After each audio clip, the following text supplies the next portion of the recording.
We're going to do something a little different for the next few weeks here, and I'm sorry I'm organizing my pulpit at the same time, because I do want, I think in relatively short order, to start a new class on one of two things. One possibility would be to do that, to do it on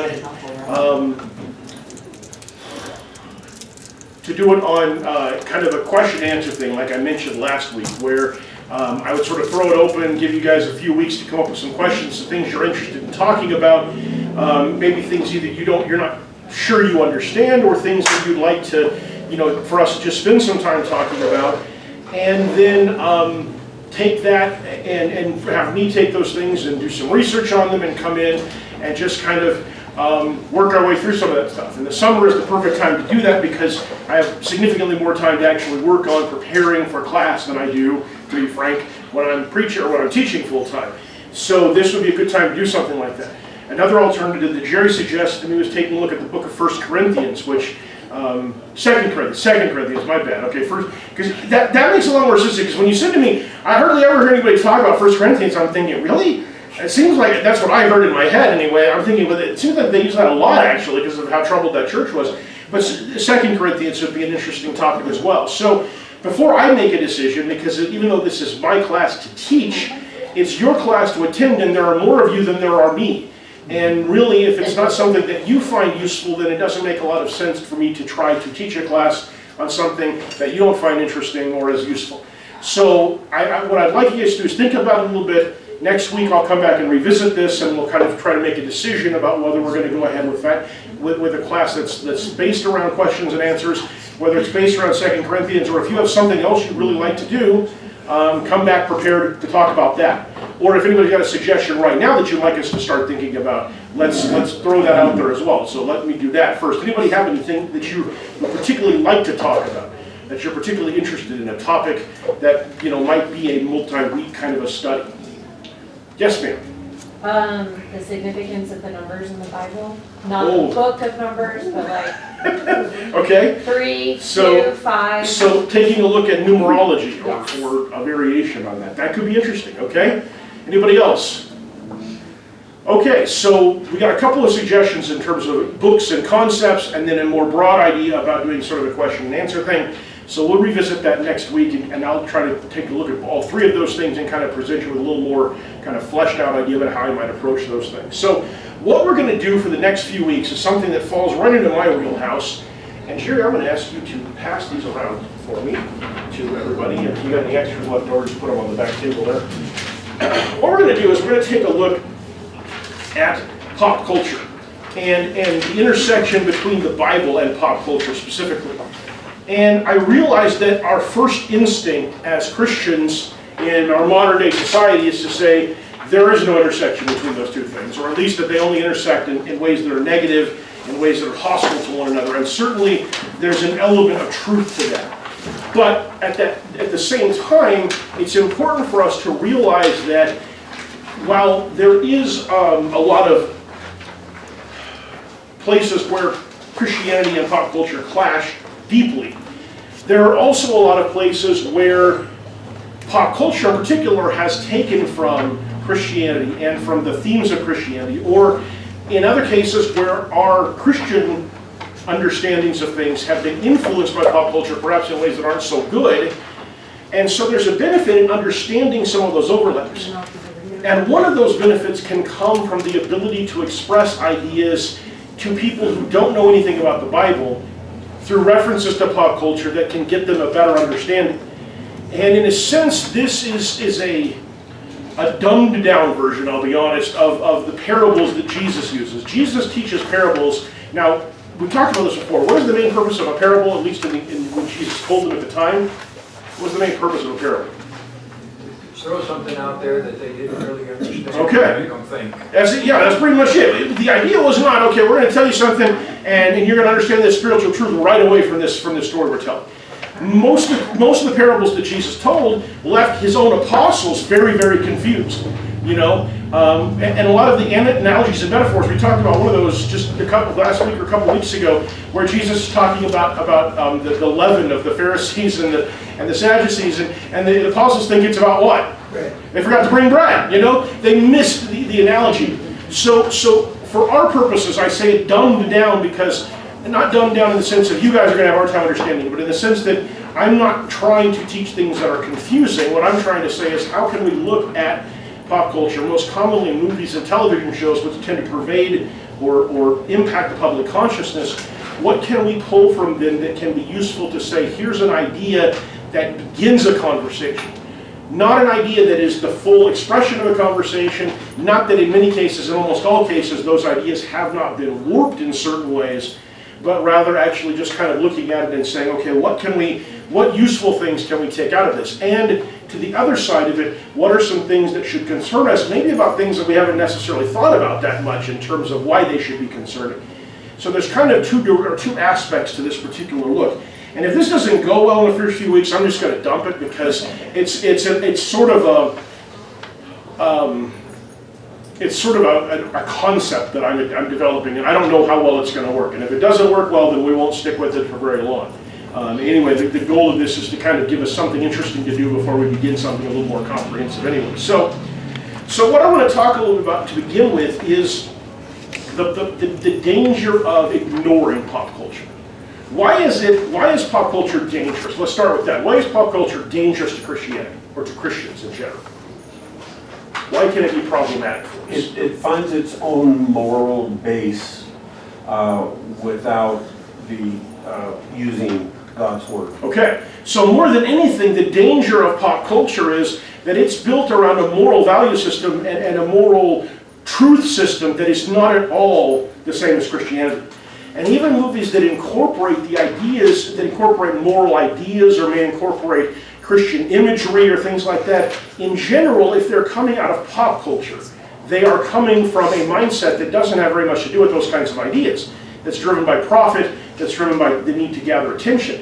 Now, to be clear, when I talk about pop culture here, I'm particularly trying to avoid talking about, for example, some of the Christian studios that are trying to put out Christian movies. Because there is a much greater effort to use biblical ideas in how they create those scripts and how they, the message that they're trying to tell and what underpins that message as well, that the Bible is trying to be underpinning those messages. And again, I'm not trying to say they always get it right, but that's usually what they're trying to do. But for that very reason, the majority of Americans don't go watch movies like that. If you go to someone and you start talking about Fireproof, or you start talking about some of these other movies that many of us have seen that are Christian movies, they're going to give you a blank expression because they haven't seen it. And you may have a hard time getting them to watch it, at least initially, because it's not the sort of thing that they normally want to watch. So those kinds of things stand apart from our regular pop culture, as more and more, I think, churches and Christian organizations are recognizing that we've got to find some way to put out there our message coming from a Christian a Christian perspective, a Christian approach. And so there is more and more of that out there, but the reality is that it has a relatively small market permeation most of the time.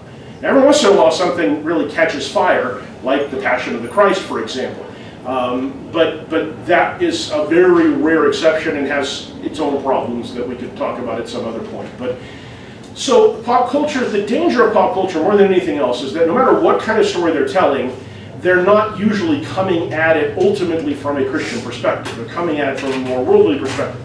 That doesn't necessarily mean there isn't anything useful in there, but it means we have to be very careful because it's kind of like trying to pick up a scorpion, you know? On the one hand, scorpions are useful because they do what?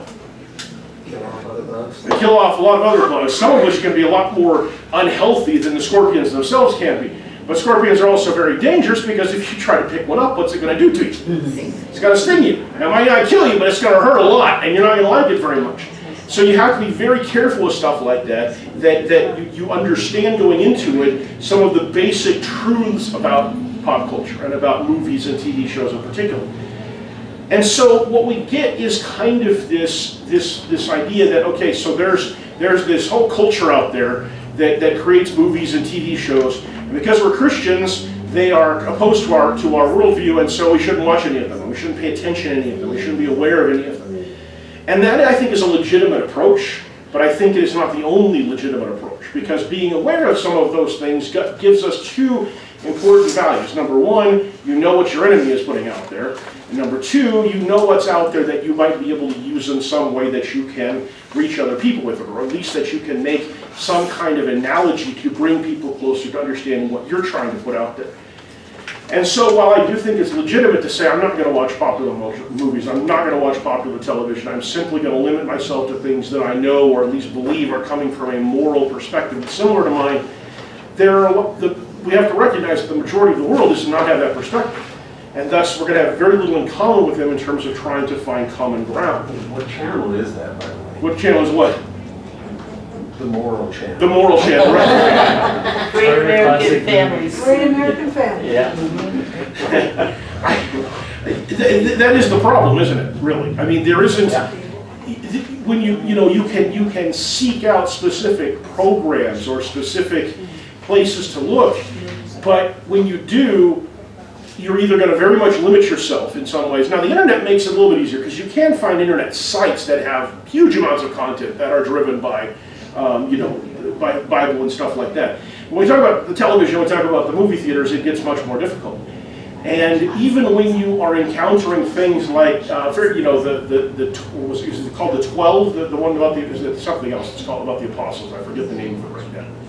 But there's one that's about the life of Jesus, and the apostles are learning from him. It's got a lot of good things in it. It's also got some things that are very inaccurate. The same thing with, I've only watched a little bit of it, but there was this, the Kingdom of David, Kingdom of David, I think it is, that's talking about David.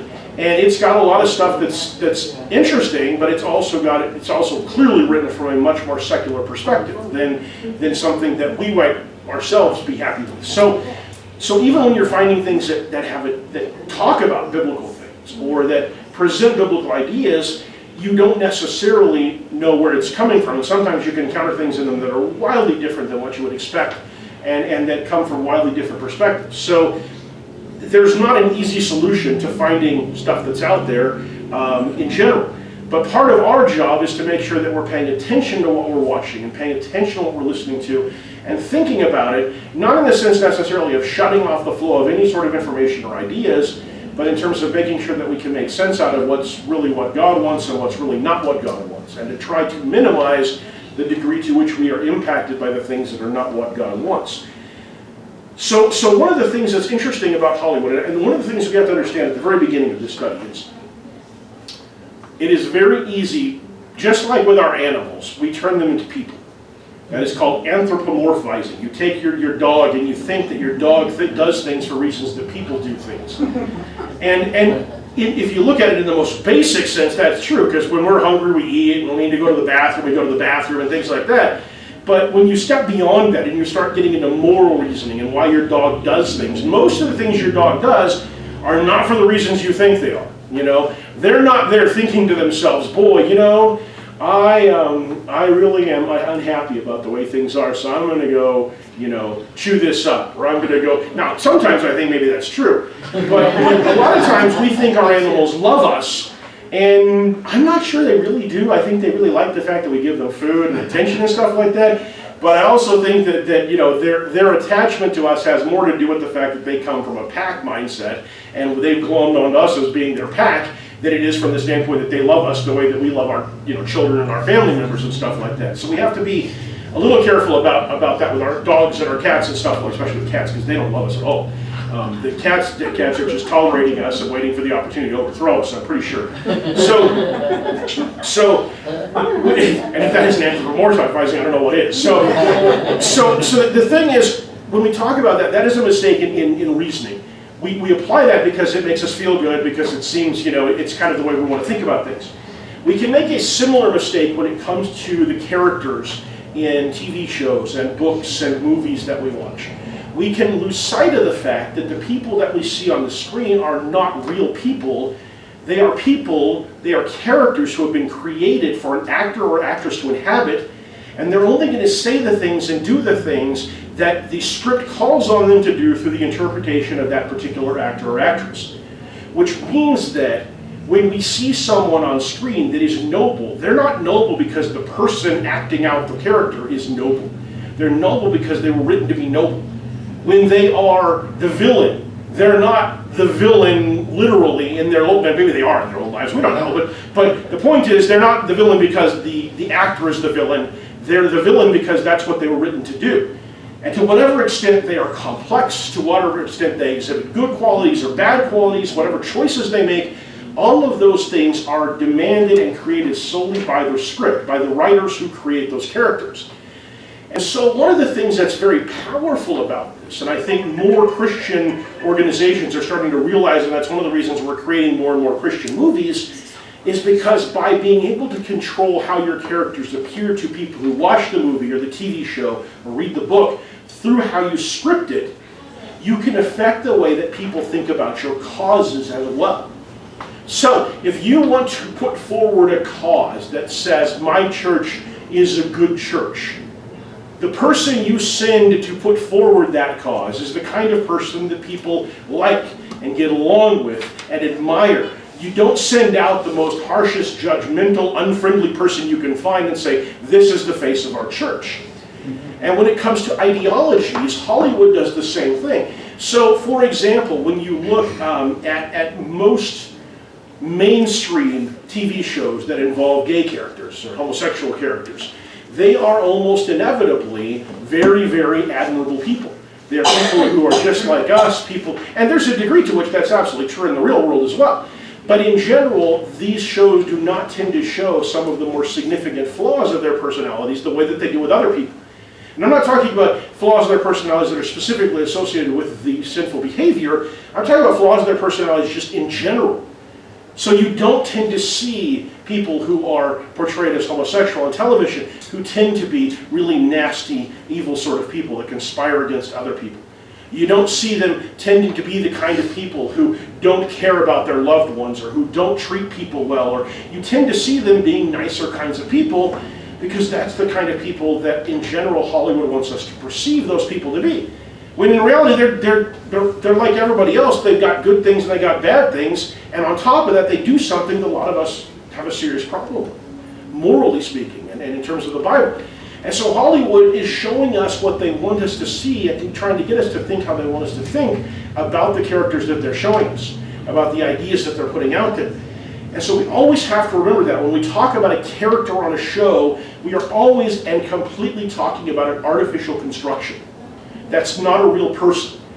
That mistake has been made. We're going to talk actually about how that mistake has been made in relatively recent times with one particular character in a particularly kind of crazy way. But that way of thinking that the character is the reality is one of the most powerful tools that Hollywood has. And it's one of the most fundamental reasons why Hollywood is such a problem, not just in a purely moral sense, but in the sense of influencing our behavior in general. We're going to talk later on in this about things like some of the problems we have with the violence in our society because of how Hollywood portrays it in particular. So these impacts that Hollywood has comes because as humans we have a hard time differentiating between what we see on the screen and reality, even when what we see on the screen is clearly not reality. And again, we're going to kind of look at today. So, all right, so let me stop there for a second. Any questions, any comments? I know I'm speaking in generalities, that's why we're going to get into something a little more specific here in just a second. Okay, go ahead, John. I was just thinking, one of the things that they seem to be doing right now, the movies and television, is trying to influence the racial recognition. Yes. A great deal of the black actors that Hollywood is using in a more positive way. And I'm not saying it's wrong. I'm just saying that seems to be an apparent thing of what you're talking about. And you're right, there's nothing wrong with some of that stuff. Historically, for example, Hollywood and Westerns tend to use Asian actors rather than Native American actors, which a lot of Native Americans found fairly insulting because they felt like they should be the ones portraying them. Today, Hollywood makes a much greater effort to use them. There's nothing wrong with that. That's actually just a cognizant, an awareness that we're portraying this group of people. Maybe we should have people who are actually like that. The other side of it, though, and this speaks to something that is problematic, is that what Hollywood can do is they can create a skewed sense of the percentage of people doing a certain thing. Okay, that's the really big one. And actually, we're not going to get into the details of this class. We got started late, and so I don't want to start this too far. We're going to actually talk about the very first chunk of this little lesson when we get to it in a second here. But so, for example, let's take it out of the standpoint of behavior in the broadest sense, and let's pick something easy. Okay, so you think about if you watch the standard police show on television today, and you think about the number of times on any given police show that the main characters, who are usually police officers, draw their guns.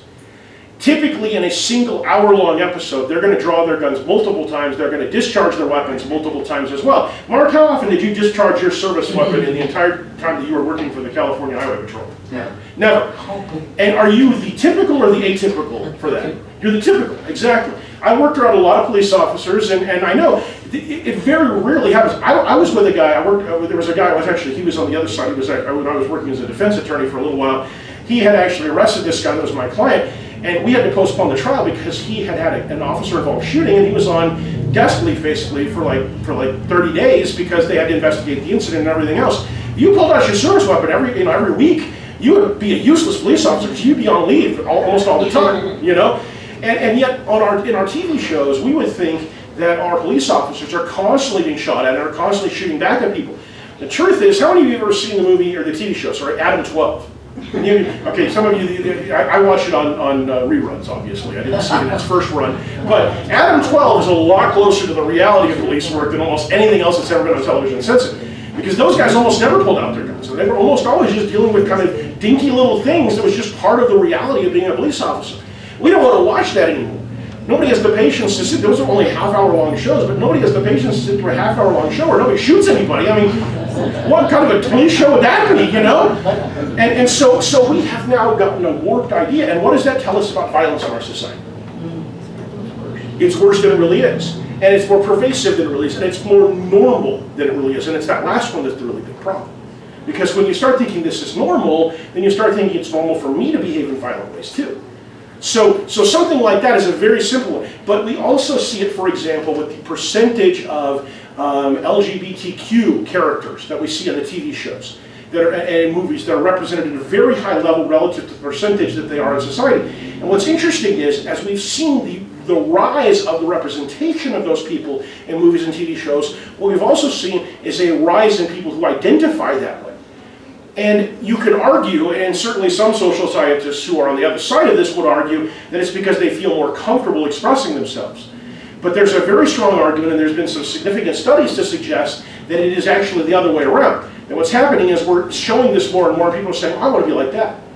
That's the kind of person I am. And so they're identifying with this not because they actually feel that way at the basis, but because they see it being portrayed and they see it being something that's stylish or accepted, and so they want to do that. They want to identify that.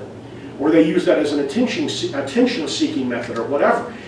And so the way that Hollywood not just portrays events and people, but the way that they portray the percentage of those people and the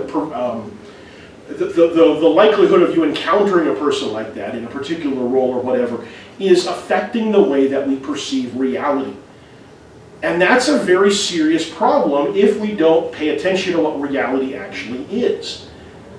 So one of the things that Hollywood has long done is they focus on trying to bring attention to issues. And there's nothing inherently wrong with that, because a lot of times Hollywood has made an effort to bring attention to things that we kind of weren't paying attention to discrimination, to racism, to abuses by the government or abuses by private parties or whatever. And they kind of force us sometimes to look at things we don't really want to. And that can be a beneficial thing, to have our attention called to something that we haven't really been paying attention to. But it can be a problematic thing when it's calling our attention to things and making it seem like those things are more of an issue or more pervasive than they really are. So that's something we have to be mindful of. All right, in the interest of kind of moving partway down the road of this particular topic without actually getting into it in detail, what I want to take a look at, I want you to go over to Mark chapter 2. Mark chapter 2, we're going to start in verse 13. I'd like someone to read for me. Mark chapter 2, I said verse 13. I may want you to start a little bit earlier than that. No, I'm not sure about that. So.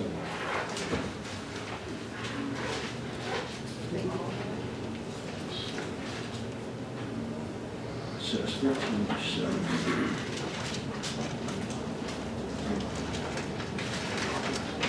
Yeah, somebody read for me Mark chapter 2, verses 13 through 17. It's the first two paragraphs if your Bible, or the two first paragraphs if your Bible is split into paragraphs. 13 through 17. 13 through 17. And he went out again by the seashore, and all the multitude was coming to him. And he was teaching them. And as he passed by, he saw Levi, the son of Alphaeus, sitting in the tax office, and he said to him, "Follow me." He rose and followed him. And it came about that he was reclining at a table in the house, and many tax gatherers and sinners were dining with Jesus and his disciples, for there were many of them, and they were following him. And when the scribes of the Pharisees saw that he was eating with the sinners and tax gatherers, they began saying to his disciples, "Why is he eating and drinking with tax gatherers and sinners?" And hearing this, Jesus said to them, "It is not those who are healthy who need a physician, but those who are sick. I do not come to call the righteous, but sinners." Thank you, Steve. Okay, so we have an interesting situation here, that when Jesus comes, the majority of the people who hang around him are not the people that we would think of as the ones who would normally be the church people, right? They're the people who are messed up.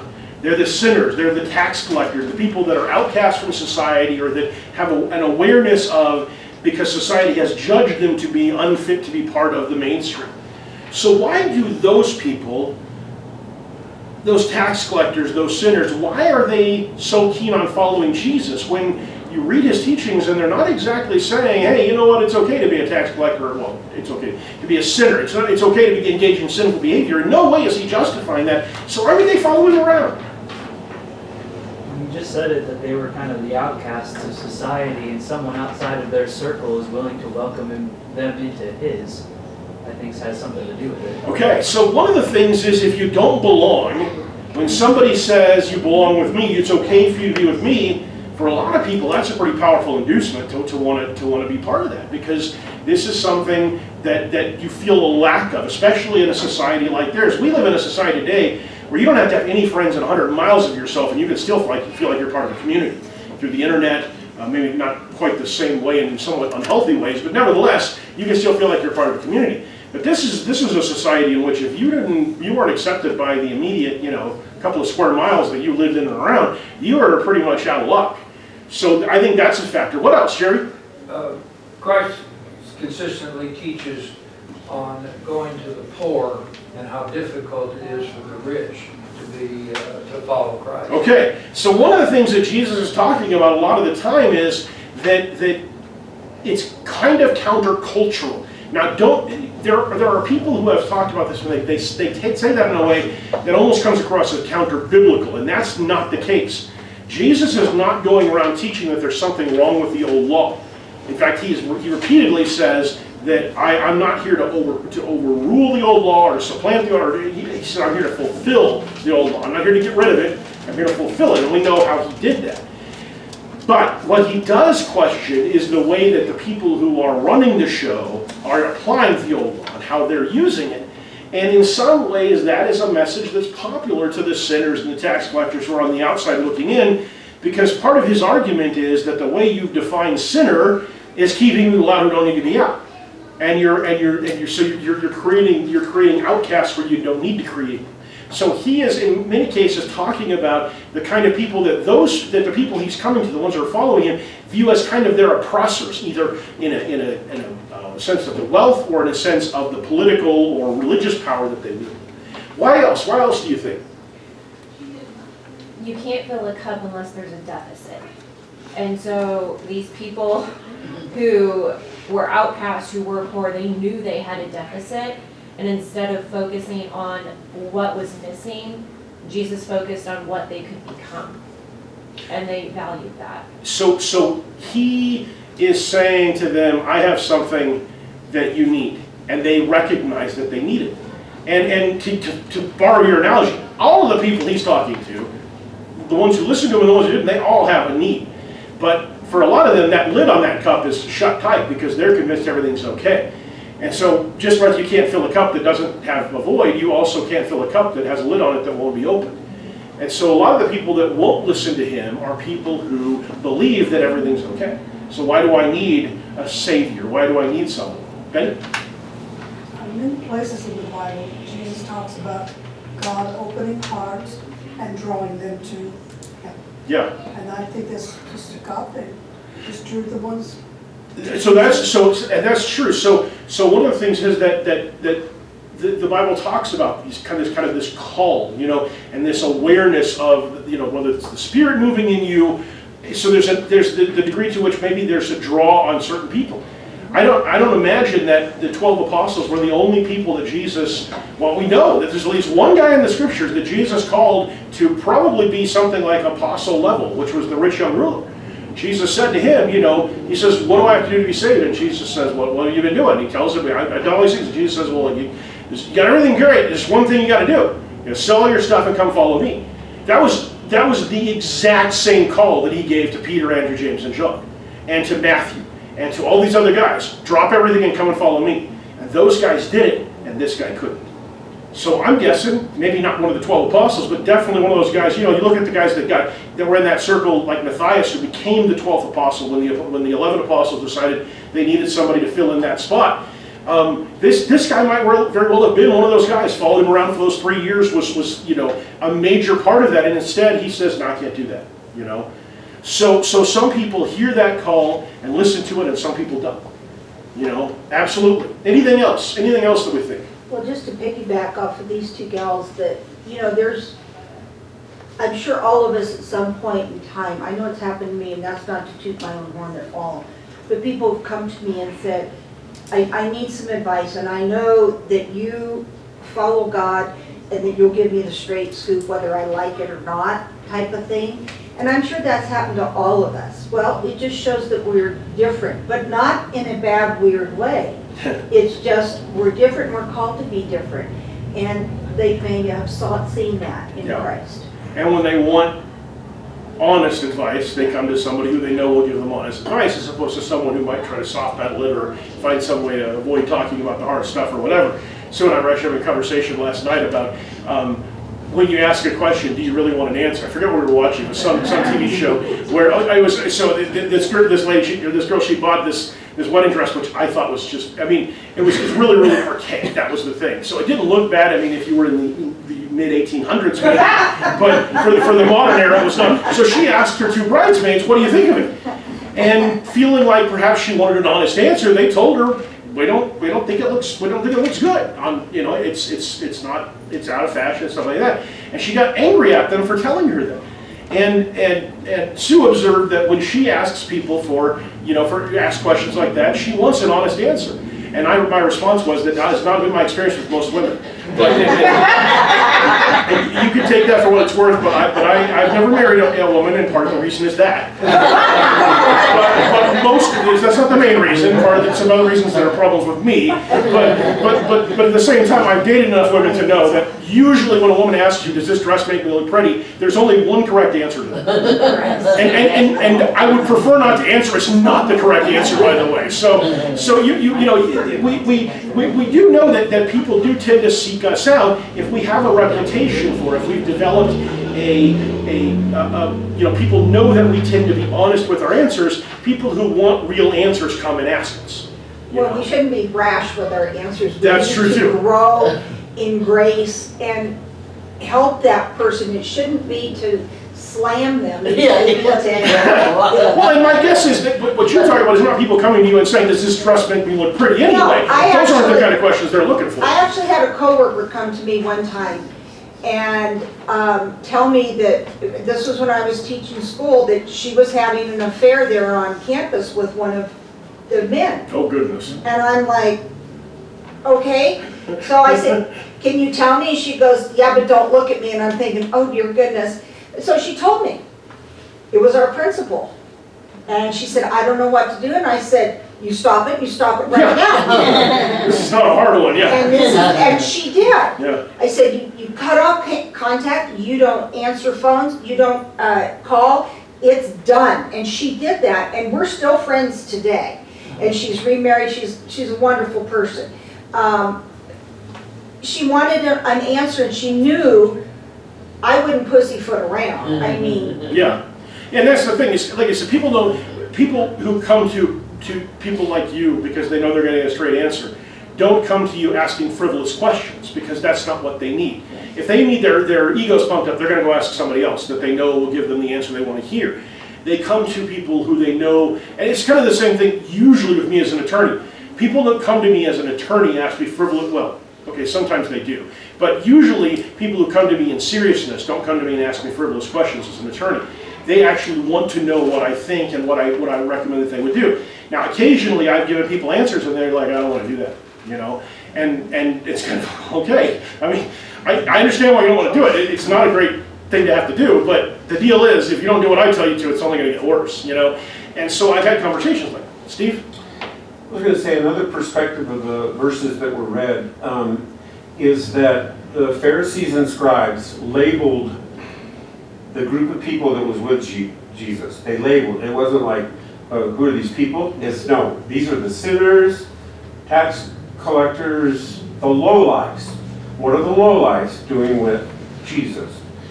And so they approached it from a judgmental sense, and Jesus approached it from, I'm here for them, and he approached it from a loving perspective. And they recognized that.